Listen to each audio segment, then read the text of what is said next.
I never imagined that a simple seat upgrade could spiral into a nightmare that stunned an entire flight. My dad, frail from chemotherapy and barely standing, was finally getting a tiny reprieve with seats we'd painstakingly saved for months. Then she appeared, that entitled woman, insisting he relinquish his spot because she deserved it more. What followed made my blood boil, and I swore I'd never forget her expression when the tables turned. It was December of last year. Dad had just endured another grueling chemo session for stage 4 lung cancer. The treatments bought him time, but every day we saw him fading, losing weight, struggling to draw a full breath, hands trembling even when holding a glass of water. Flying was probably the last thing he needed, but Mom surprised him with tickets to Hawaii for Christmas. She said the warm air might revive him, even briefly.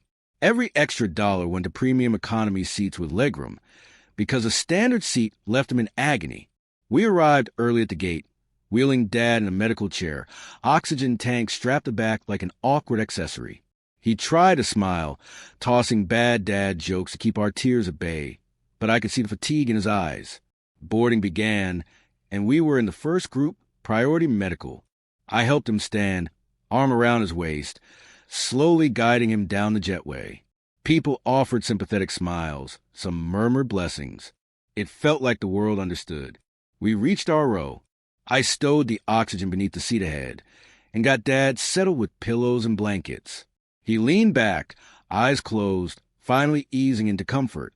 That's when I heard the sharp click of heels behind us and a voice that cut through the cabin like glass shattering.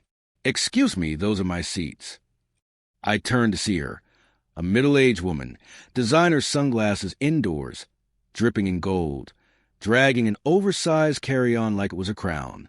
She radiated that unmistakable, "I need a manager," energy, lips pursed, phone half-raised, ready to record or summon help. I checked the passes. "No, ma'am. 12A and 12B, assigned to us." She ignored them, eyes zeroing in on Dad and his oxygen tank. Instead of softening, her face twisted. "Well, I need these seats. I paid for extra legroom and have a connecting flight. That man can move.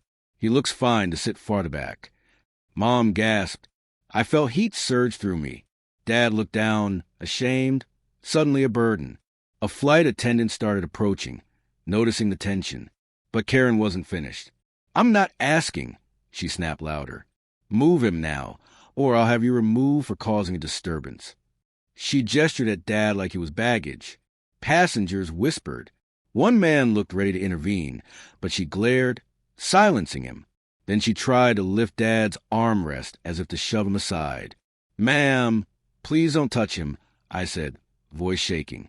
Dad flinched, wincing. Mom started crying, begging her to stop. Karen doubled down, calling out to the flight attendant. They refused to move for a paying customer. "Remove them immediately." Gasps ran through the cabin. Someone muttered, "Is she serious?" Dad whispered, "It's okay, honey. Maybe we can switch." Moving him would have been agonizing. Flight attendant Lisa, calm and older, stepped in. She asked for boarding passes. Karen thrust hers forward, claiming she'd been unfairly downgraded. Lisa scrutinized them. Without looking up, she said, "Ma'am, these passengers are medical priority. You are in the wrong seats. You are harassing a cancer patient. Step back." Karen's face went purple. "Do you know who I am? I fly this airline weekly. I'll have your job." Captain Reynolds appeared then, tall, composed, the kind of presence that silences a room instantly. Everyone froze. Karen straightened, ready to unleash complaints, but he didn't acknowledge her at first. He walked to our row, crouched beside Dad, and asked gently, "Sir, are you okay? Need medical help?" Dad nodded weakly, embarrassed. I was shaking, tears burning. Watching a stranger showed Dad more care in 10 seconds than Karen had in her lifetime. Captain Reynolds placed a reassuring hand on Dad's shoulder, then turned to Karen. "Ma'am, your name?" "Karen Whitmore," she said, expecting authority to bend to her. "These seats should be mine." I was promised. "Miss Whitmore," the captain interrupted, voice icy. "You assaulted a medically fragile passenger. You touched him after being told to stop. That's harassment, not a request for a seat. The cabin went silent. Karen's smirk faltered. I glanced at Dad, breathing slowly, finally safe in his rightful place. I barely nudged the armrest. Lisa, the flight attendant, spoke up immediately. "Sir, I saw that." She reached for him aggressively while he was clearly in pain. Several passengers witnessed it, too. Heads nodded in agreement. A woman behind us even pulled out her phone, recording the ordeal. Panic finally flashed across Karen's face. Captain Reynolds stayed calm. "We have zero tolerance for behavior that endangers or harasses passengers, especially those with medical conditions. Gather your belongings and deplane immediately." Karen laughed, a sharp, mocking laugh. "You can't kick me off. I have a ticket. I'm a platinum member. Do you know how much I spend with this airline?" He didn't flinch. "I don't care if you own this plane, ma'am. You will not fly with us today or ever again pending review." Her face drained of color. "What did you just say?" she demanded. "You're being placed on the no-fly list. Effective immediately. Security is already on the way." Then she snapped, full volume screaming, veins visible in her neck. "This is discrimination. That man is faking it. Look at him. I deserve those seats more than some sick passenger." I stood, voice cracking but loud enough for all to hear. "He has stage 4 cancer. He's on oxygen because chemo destroyed his lungs. How dare you say he's faking it?" The plane erupted. Passengers shouted at her now. "Shame on you. Let him rest. Get her out." A businessman even stood, telling her to sit down. Karen spun, searching for allies, finding none. Mascara running, eyes wild. She lunged for her phone to record, screaming about lawsuits and social media. Captain Reynolds stepped between her and us, blocking her view entirely. 2 gate agents appeared at the door, security right behind them. Karen bolted down the aisle, dragging her oversized bag like a pinball, knocking passengers aside. "Ma'am, stop!" an agent yelled. She kept screaming, claiming kidnapping, promising lawsuits. Passengers laughed now. Some clapped as security finally caught her, escorting her back up the aisle. She locked eyes with me, hissing, "This isn't over. You'll regret this." Dad weakly squeezed my hand. I returned it, too furious to speak. The doors closed. Silence, then spontaneous applause.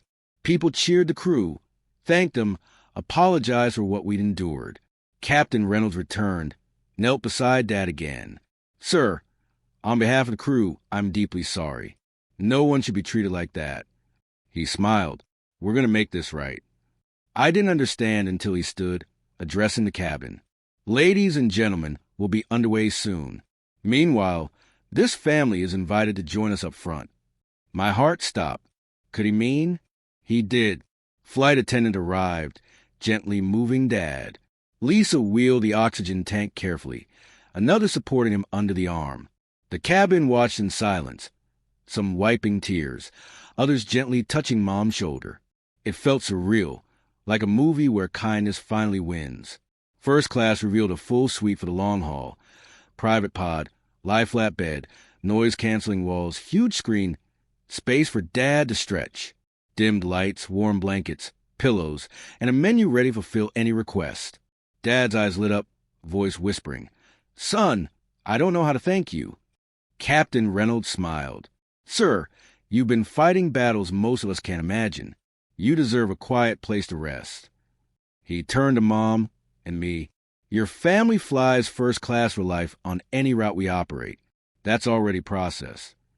Applause erupted again, louder now, echoing through the cabin. Passengers cheered for crew too. I cried ugly, unstoppable tears while Mom held Dad's hand, whispering, "Thank you." Months later, long after Dad passed peacefully in Hawaii, the airline emailed me. Karen Whitmore wasn't just entitled.